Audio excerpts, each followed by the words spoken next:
bâtiment comme celui-ci, puisqu'il est également sous la protection de l'UNESCO, ce sont ce qu'on appelle des établissements répertoriés, les ER, par les sapeurs-pompiers, donc ils sont très bien connus. Malheureusement, effectivement, les lieux de point d'attaque, surtout dans un incendie qui s'est déclaré comme ça tout en hauteur, sont extrêmement difficiles, ça c'est clair. C'est une lutte qui est vraiment d'abord dangereuse, et les explications que vous avez données vous-même sur la possibilité d'extinction par les armes sont évidemment impossibles en milieu urbain. On ne voit quasiment plus les flammes, à présent on voit cette espèce de rougeoiement de l'intérieur, on imagine que c'est très compliqué d'y accéder. C'est compliqué parce que la résistance au feu des matériaux, même s'il y a bien entendu des calculs, des choses connues des sapeurs-pompiers, il y a toujours des paramètres inconnus. Hein, et c'est vrai qu'en tant qu'ancien sapeur-pompier de Paris, de la deuxième compagnie d'incendie d'ailleurs, sur le secteur de Poissy-Masséna, je me souviens qu'on nous parlait évidemment de la hantise un jour de participer à cela. Alors d'autant plus que moi qui suis prêtre et ancien aumônier des sapeurs-pompiers de Paris, je peux vous assurer que ce qui arrive ce soir est absolument bouleversant. On comprend. Merci beaucoup pour votre témoignage. Cédric Bérien, vous le disiez tout à l'heure, c'est la semaine sainte. Il y avait des événements, des rassemblements prévus, y compris de prêtres, cette semaine. Toutes les semaines saintes, il y a ce qu'on appelle la messe chrismale. En fait, l'évêque réunit tous les prêtres de son diocèse pour consacrer l'huile sainte qui va servir aux fêtes de Pâques et aux nouveaux baptisés. Et cette célébration a toujours lieu dans les diocèses, soit le jeudi, soit le mercredi. Alors il se trouve qu'à Paris, elle a lieu à la cathédrale le mercredi soir à 18h. Et on attendait 800 ou 900 prêtres, puisqu'il y a les prêtres du diocèse de Paris, mais les prêtres étudiants ou enseignants comme moi à Paris. Et donc, il pouvait y avoir de 900 à 1000 prêtres, je vous dis, dans la cathédrale. Et donc, c'est une cérémonie extrêmement importante. Je ne doute pas que le diocèse de Paris va l'organiser dans un autre lieu, mais effectivement, il y aura aussi ce poids fort sur tous ces prêtres qui vont se rassembler autour de leur évêque pour cette messe, qui n'aura évidemment pas lieu à Notre-Dame.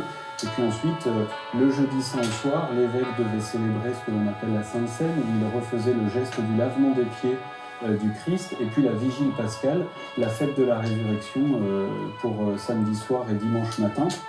Vous imaginez bien, et c'est ce que je vous disais tout à l'heure, que dans une telle perspective, le poids de célébrer la vie qui renaît dimanche matin prendra une couleur symbolique toute particulière après le drame que nous sommes en train de vivre.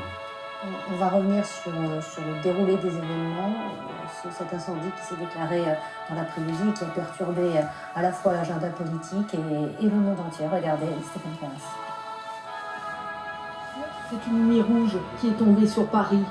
Notre-Dame continue de flamber. Un brasier qui pour l'instant semble être impossible à maîtriser. Les lances à eau des 400 pompiers mobilisés paraissent bien dérisoires face aux flammes qui se propagent depuis plus de 3 heures maintenant.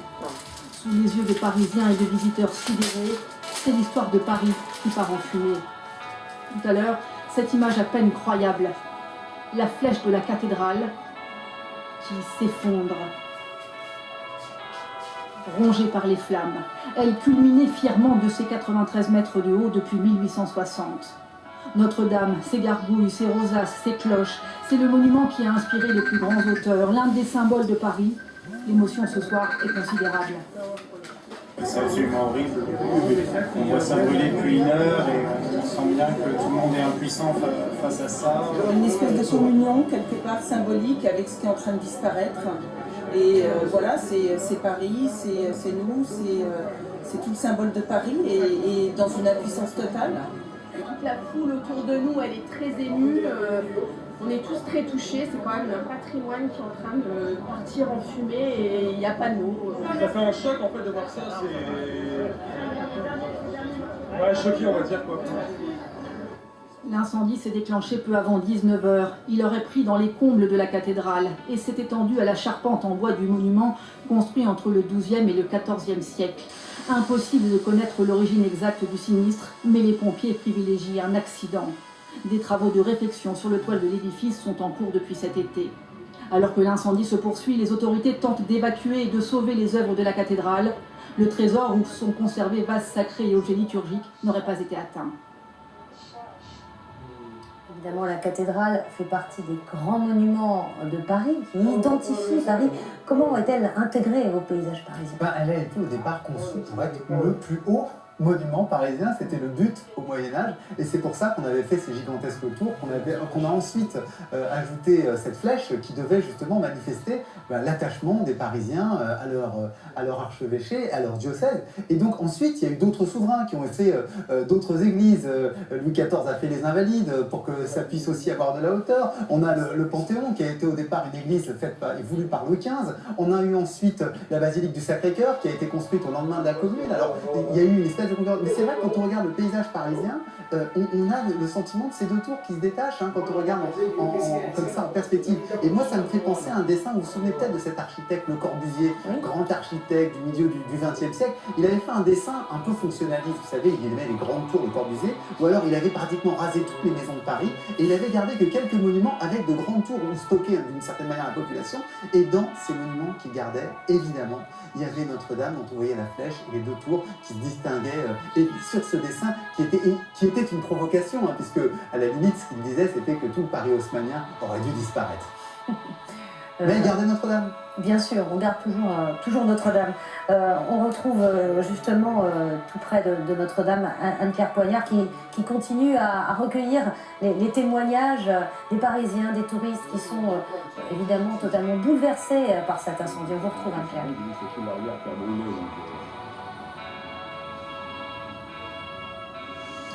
Oui, une foule totalement bouleversée et qui reste nombreuse ici ce soir. Une foule silencieuse, on entend les gens chuchoter, on entend des chants également un tout petit peu plus loin, des chants religieux. Je suis à côté de monsieur qui sur Paris et qui était à Notre-Dame de Paris il y a encore un mois. C'est un choc pour vous ce soir, monsieur? J'y croyais pas, j'ai averti pas mal d'amis de l'incendie, puisque eux-mêmes d'ailleurs avaient du mal à me croire, ils croyaient que c'était une blague. Et moi-même aussi, j'y croyais pas trop, j'allais sur internet, j'ai vu que sur d'autres sites d'information ils en parlaient. Et c'est d'autant plus en choc, puisqu'il y a moins d'un mois j'y étais, j'ai pris pas mal de photos, entre autres la maquette qui est à l'intérieur de Notre-Dame en bois, qui avait été faite. Et je suis arrivé, j'ai pris une photo en façade, le camion avait bougé quelques instants et je croyais que l'incendie était arrêté. Et j'ai communiqué avec des amis, je leur ai dit que l'incendie est fini, ils m'ont dit non, ça continue. Qu'il y a même du plomb qui a fondu, que ça brûlait. Après, j'ai vu sur internet que tout l'arrière avait brûlé, les grandes rosaces. Donc je suis complètement abattu, quoi. Vous étiez à l'intérieur de Notre-Dame de Paris il y a moins d'un mois. Vous vous dites quoi ce soir? C'est un trésor qui disparaît? C'est déjà un lieu de prière, je pense, pour toutes les personnes dans le quartier. Ça, c'est la première chose. Après, c'est un lieu d'histoire, parce que d'après ce que j'ai vu, ça fait au moins 800 ans. Et puis, en plus, il y a de l'histoire à l'époque. Ça a été bâti sur plusieurs générations. Il y avait quand même des trésors religieux assez importants. Il y avait des reliquaires, entre autres la couronne d'épines, la passion du Christ qui était là. Il y avait en plus de la croix, de la passion, un morceau de bois de la croix, des processions qui se faisaient tous les mois. Tous les soirs, il y avait des messes qui étaient données sur KTO, donc c'était quand même très fort. Je pense qu'il y a beaucoup de gens, en dehors des Parisiens, qui sont touchés, de toute façon. Et puis même mondialement, je pense, sur un écho. Vous avez le sentiment ce soir que c'est un morceau de notre patrimoine qui disparaît? Oui, moi en plus, ce que je pensais, c'est qu'à l'époque, la libération de Paris, je crois que De Gaulle était venu, il était rentré à Notre-Dame, il assistait à la messe. Donc je veux dire que ça brûle, et puis comme j'avais vu après, certains disent de guerre, il n'y a rien eu, et puis là, ça brûle. Donc c'est quand même incompréhensible et c'est un choc, quoi. Voilà, une foule de Parisiens, de touristes qui se posent évidemment beaucoup de questions ce soir et qui espèrent que les pompiers vont venir à bout des flammes. Ils sont 400 mobilisés en ce moment même sur le site, 400 à tenter de venir à bout de ces flammes qui ne sont toujours pas éteintes à Notre-Dame de Paris.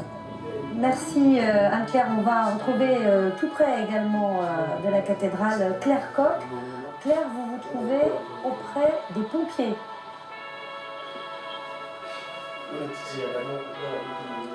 Absolument, nous sommes sur le parvis de la cathédrale Notre-Dame, au plus près de la cathédrale. Ce que je peux vous dire, c'est que l'allocution du président de la République est très attendue ici. Beaucoup de riverains interpellent les élus qu'ils voient passer et tous les officiels. Ce que je peux vous dire également, c'est que les pompiers, vous le voyez, sont toujours en train d'éteindre ce feu. On ne sait pas si le feu est maîtrisé ou non. Il y a très peu d'informations qui filtrent ici. Le premier adjoint à la mairie de Paris, Emmanuel Grégoire, nous disait disait il y a une heure et demie que le transfèrement des œuvres avait commencé. Ce que je peux vous dire également, c'est qu'une habitante du quartier médusée me disait, ça m'exprimait sa grande tristesse devant ce patrimoine historique qui partait en fumée. C'est une tragédie, me disait-elle. Merci Claire. Vous réagissiez, Fabrice, le transfèrement des œuvres a commencé.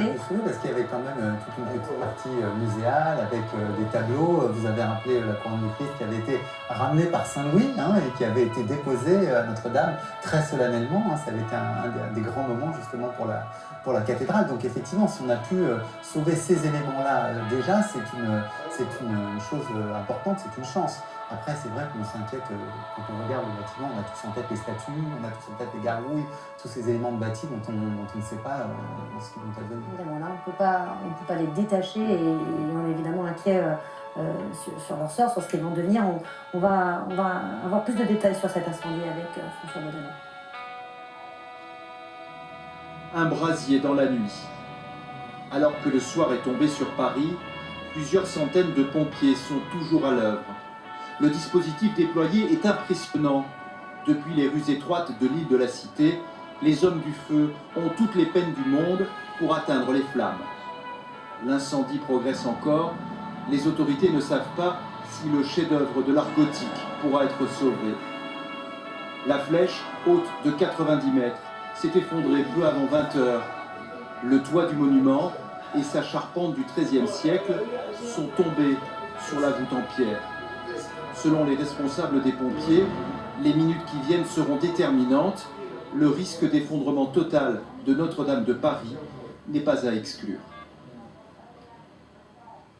On a entendu tout au long de cette soirée les réactions de Donald Trump, du Vatican. En fait, on parle de la cathédrale de Notre-Dame avec beaucoup d'émotion, comme si c'était une personne. Oui, absolument, c'est frappant parce que quand on voit tous les télégrammes, tous les tweets, ou tous les... je mets mes lunettes pour vous en donner quelques-uns, de condoléances, ça ressemble véritablement à des condoléances qui sont adressées à la France et aux Français. Alors vous avez parlé bien sûr de Donald Trump, il y a Angela Merkel bien sûr, vous avez Melania Trump qui dit « Je prie pour que tous soient sains et saufs » en parlant des Français, vous avez Sadiq Khan, le maire de Londres, bien évidemment, il y a Charles Michel, le Belge, Charles Michel, le Premier ministre, qui parle de tous ses amis français et qui dit son immense émotion en faisant référence à l'œuvre de Victor Hugo. Puis il y a une très jolie phrase de Jean-Claude Juncker qui est « Notre-Dame de Paris appartient à l'humanité tout entière.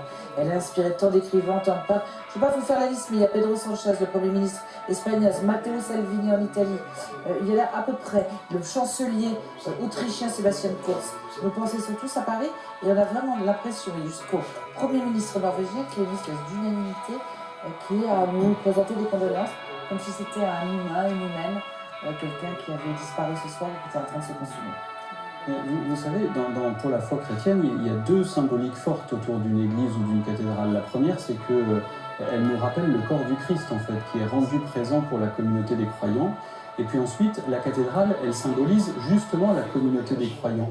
Les cloches d'une église ou d'une cathédrale sont baptisées pour signifier que leur voix portera la prière du peuple chrétien qui se réunit dans cette église et que par sa beauté, elle est une élévation à la louange de Dieu. Et donc vous voyez, en fait, l'église ou la cathédrale, elle est le prolongement de la prière des croyants. Et c'est aussi pour ça que vous le dites très justement, mais on en parle comme d'une personne parce que la communauté est un corps qui se sent solidaire de ce lieu de prière où il a vraiment partagé des émotions très fortes. Et donc, ce n'est pas du tout étonnant ce soir que les gens se sentent complètement solidaires de ce bâtiment, comme si c'était une personne, comme si c'était, j'allais dire, notre propre corps social. On se retrouve tous autour de Notre-Dame ce soir. C'est un corps que l'on veut guérir, que l'on veut soigner. Exactement. La Fondation du patrimoine lancerait demain une collecte nationale. Il y a déjà une mobilisation justement pour rétablir, pour guérir, pour penser les blessures de Notre-Dame. J'entendais en venant que sur les réseaux sociaux, déjà plein de Français et même je crois de personnes en dehors de la France avaient lancé des collectes personnelles ou ponctuelles pour venir déjà en aide à la cathédrale. Et donc je ne suis pas surpris de ce mouvement de solidarité aussi qui va naître autour de la cathédrale. Et les cloches de Notre-Dame, vous en parliez et on s'en souvient tous, ces cloches de la libération.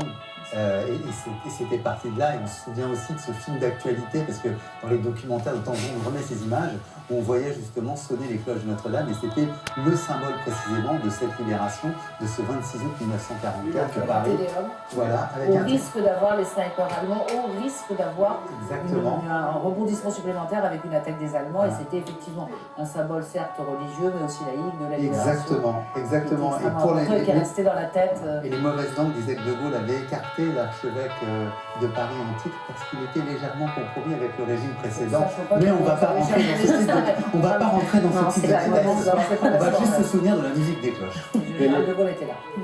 Les cloches participent toujours à la vie de la ville, hein. C'est pas simplement pour les croyants. Enfin, je veux dire, il y a régulièrement, elles sont là pour signifier la présence d'un danger, ou alors pour annoncer une grande joie, pour participer à des funérailles, même si ça n'est pas forcément un catholique, etc., etc. Donc en fait, le lieu d'une église, c'est le lieu d'une communauté, d'un village ou d'une ville, quelle qu'elle soit, et quelle que soit la foi qui anime cette ville. Et sur Twitter, l'archevêque de Paris, puisque l'archevêque de Paris communique également sur Twitter, hein, l'église est moderne, l'archevêque de Paris appelle à faire sonner les cloches. Vous évoquiez J'ai un de mes amis prêtres, un très bon ami prêtre en Meuse, quand il a su la nouvelle, dès qu'il a su la nouvelle, a fait sonner son église pendant, je crois, 10 minutes, un quart d'heure, et il a reçu des messages et des textos de remerciements de ses paroissiens, parce qu'il disait, ben voilà, nous sommes en communion de prière et de souffrance avec ce qui se passe à Paris. Donc oui, effectivement, c'est un beau geste que les cloches sonnent en communion avec la cathédrale. Vous évoquiez cet attachement des leaders internationaux à Notre-Dame de Paris comme à une personne. C'est un peu ce que ressentent aussi tous les Parisiens et les touristes qui se sont massés autour de l'édifice et autour de vous, Hélène Huguin. Oui, alors comme vous voyez là sur ce pont, les gens vont, viennent, avec un but, ceux qui vont en tout cas, c'est de s'approcher au plus près de cette cathédrale de Paris. Alors évidemment, le pont suivant est barré, le pont qui ramène sur l'île de la Cité où se trouve la cathédrale, il est barré, et là c'est agglutiné une foule immense, je viens de m'y promener un petit peu, une foule immense et silencieuse, compacte, qui regarde Notre-Dame, les yeux fixés sur cette bâtisse gigantesque qui est en train de brûler, de se consumer, les yeux fixés donc sur elle. Et à un moment, il y a eu soudain,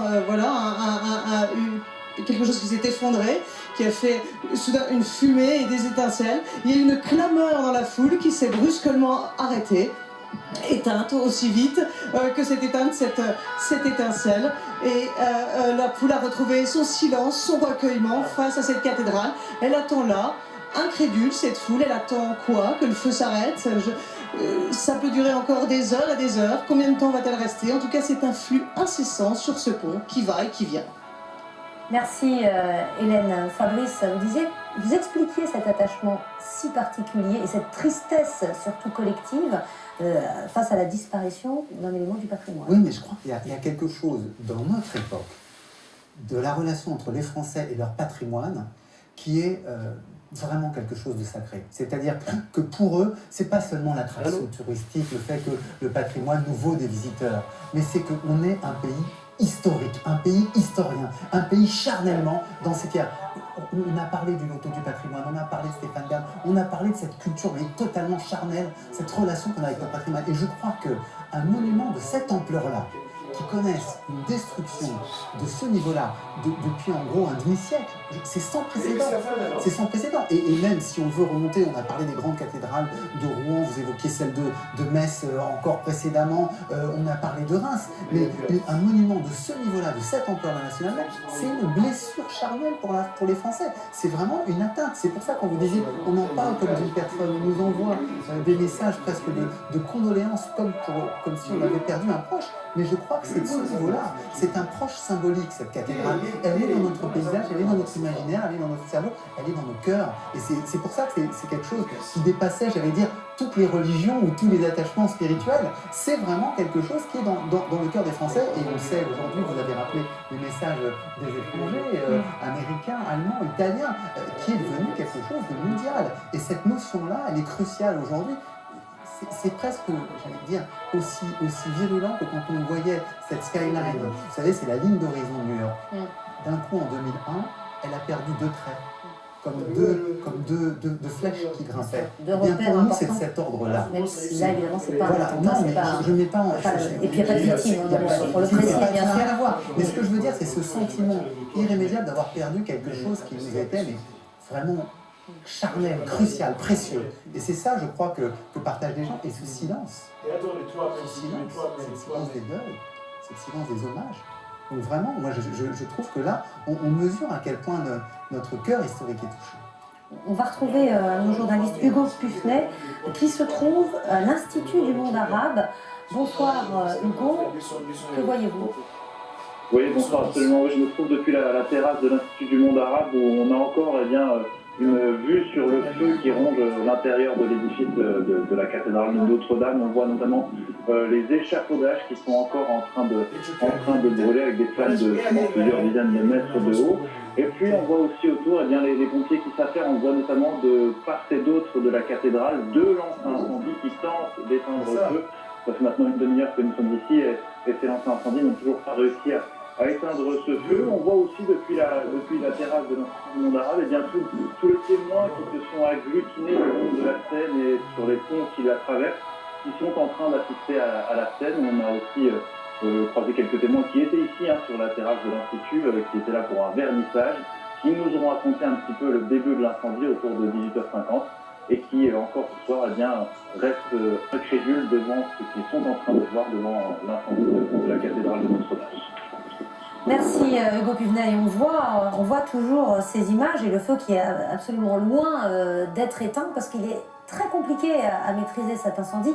On va entendre le témoignage du général Jean-Claude Gallet, qui est commandant de la brigade des sapeurs-pompiers de Paris. Il nous décrit le dispositif qui a été mis en place autour de la cathédrale. Actuellement, la manœuvre vise à préserver l'arrière de la cathédrale, au droit duquel sont situées les œuvres les plus précieuses. Nous sommes en train d'évacuer.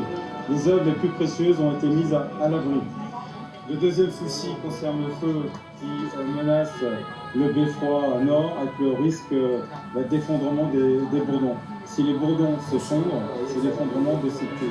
Donc, actuellement, c'est une manœuvre qui combine à la fois des moyens hydrauliques puissants à l'extérieur et une manœuvre à l'intérieur pour lutter pied à pied, mètre après mètre, contre la propagation de cet incendie, où les sapeurs-pompiers, vous le constatez, il fait nuit, prennent des risques importants par rapport au risque d'effondrement, par rapport à la chute de plomb en fusion, et bien sûr par rapport à l'affaiblissement de l'ensemble des structures.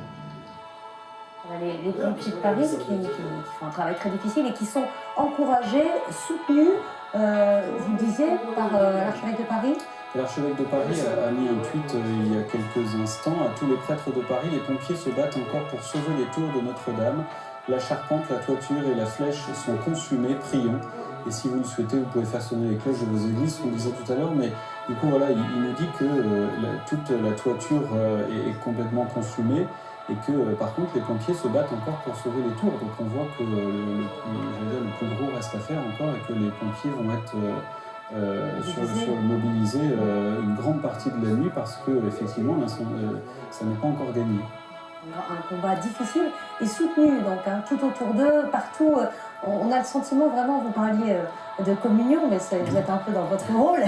Mais effectivement, il y a quelque chose qui rassemble tout le monde autour de ce combat. Et tout à l'heure, on parlait de la cathédrale considérée comme une personne. Tout le monde se rend au chevet de la cathédrale. Et vos reportages montrent bien ce silence assourdissant qui est poignant sur la cathédrale, autour de la cathédrale, parce que les gens sont au chevet, comme on est au chevet d'une personne malade, on est mal à l'aise, on ne sait pas quoi dire. Et en fait, le silence est le plus important, mais je suis sûr que beaucoup se retrouvent aussi par la prière. Beaucoup de croyants, de chrétiens sont en train en ce moment même de prier, soit en étant sur place, soit de chez eux, pour que les pompiers fassent leur travail le mieux possible et que ce qui peut être sauvé puisse l'être, effectivement.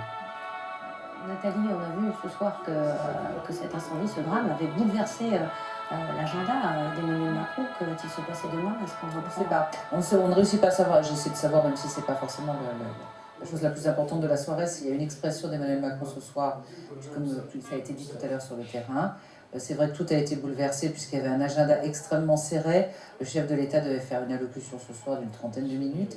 Il devait y avoir une conférence de presse explicative pour faire la pédagogie des mesures dès mercredi, peut-être autre chose. Donc là, effectivement, les choses ont été bouleversées. D'ailleurs, Emmanuel Macron a réagi assez rapidement. C'est pas pour vous donner des détails qui n'ont aucun intérêt, ça avait duré une 30aine de minutes. C'était enregistré aux alentours de 18h30, 18h45. À 19h30, 40, ils se sont dit qu'ils allaient la refaire en direct, cette allocution, parce qu'on ne pouvait pas ignorer ou omettre ou passer à côté d'un événement aussi important, à savoir ce feu, cet incendie à Notre-Dame de Paris. Et finalement, même en direct, ça a été abandonné. Et il a considéré qu'il serait plus décent, plus correct, vu l'émotion qui commençait à monter partout, de l'interrompre tout simplement. On peut penser qu'il y aura une trêve pour de multiples raisons. D'abord parce qu'il y a une émotion et que quand on fait de la politique, que ce soit les gens qui réagissent à Emmanuel Macron, pour dire du mal, ou que ce soit Emmanuel Macron, il y a un moment où il faut être opportun. C'est-à-dire que quand la tête des gens, la tête des électeurs, la tête des citoyens, ou la tête de tous les Français est ailleurs, parce que quelque chose les a endeuillés comme ce drame qu'il y a ce soir, c'est pas la peine de leur rajouter des choses. On pourrait considérer que c'est de la politique dite politicienne. Donc je peux imaginer que le programme, sera décalé d'un peu plus de 24 heures. Le temps, alors on va dire de faire son deuil, c'est une expression qui est un peu galvaudée, et on revient tout à l'heure à la personnalisation, à la personnification de ce bâtiment, mais probablement le temps que les choses soient un peu digérées pas que par les Parisiens d'ailleurs, par tous les Français, de manière à ce qu'il y ait effectivement une espèce de délai de décence, de trêve, de moments de recueillement pour ceux qui croient et de pas recueillement. Un autre genre de recueillement pour les citoyens qui ne sont pas croyants, mais simplement qu'ils aient l'esprit de nouveau à la politique. Donc c'est peut-être un petit délai de décence avant que la politique reprenne ses droits. Vous parliez tout à l'heure des réactions des différents leaders politiques. C'est quand même assez rare ce genre de trêve. Effectivement, c'est assez rare. Alors, effectivement, quand il y a des morts, enfin, des décès, des disparitions, quand il y a des drames. Dans ce cas-là, on a une forme d'unanimité, c'est bien le moins quand même face à ce genre de choses. Il y a eu quand même Jean-Luc Mélenchon, et c'est d'ailleurs qui a parlé effectivement d'un drame, mais il a dit simplement, il a demandé à Emmanuel Macron de se taire pendant 24 heures. C'était la seule petite faute de goût qui a été d'ailleurs trop remarquée par un certain nombre de commentateurs politiques. Mais effectivement, il y a une unanimité. Et puis, je pense que pour le coup, parce qu'on passe son temps à considérer que les politiques sont de sombres personnages, ce sont des gens qui ont aussi, qui sont comme nous tous, des réactions totalement humaines et normales face à ce genre de choses. Et que là, pour le coup, il y a même des mots dans leurs réflexions et dans leurs hommages qui ne sont pas purement marketés. C'est-à-dire tout le monde peut avoir un immense chagrin, être très triste, parce qu'il y a des mots qui ont l'air d'être vécus, ressentis, profonds. Alors peut-être que je suis naïve, mais je crois que ce soir, il y a des choses profondes qui s'expriment de la classe politique, et bien évidemment des autres Français. Mais eux aussi nous semblent être à la hauteur. On est à la hauteur, il y a de l'émotion, il y a un recueillement, et puis il y a aussi des conséquences. Alors là, je vais retomber sur la terre ferme, des conséquences économiques, parce que c'est vraiment un des monuments qui attire le plus de touristes, le plus de monde. Il peut y avoir 80 000 personnes sur un week-end, il peut y avoir 30 000 personnes par jour, enfin c'est considérable, hein. C'est la 3e ou la 4e fréquentation de monuments parisiens, donc c'est énorme, c'est vraiment un pôle d'attraction, et tout autour d'ailleurs, quand on s'y promène, quand on y allait, il y a toute la petite billetterie classique pour touristes. Les marchands du temple. Voilà, qui sont